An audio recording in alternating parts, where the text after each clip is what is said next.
How to set video as wallpaper on iPhone. To get started, first of all, go ahead and open up the camera application on your phone.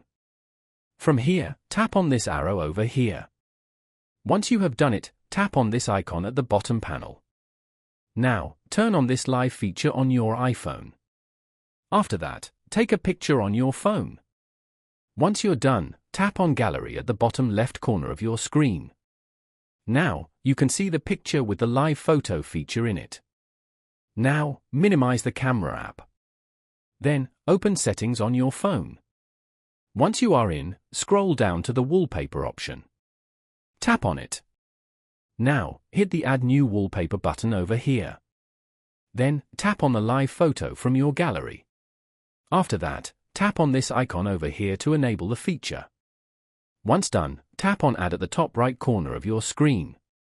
Then, select Customize Home Screen. Swipe to select the wallpaper. Once you are here, tap on Set as Current. By following these simple steps, you can easily set video as wallpaper on iPhone. Thank you for watching. Please leave a like if this tutorial helped you, or leave a comment below if you have any questions related to the video.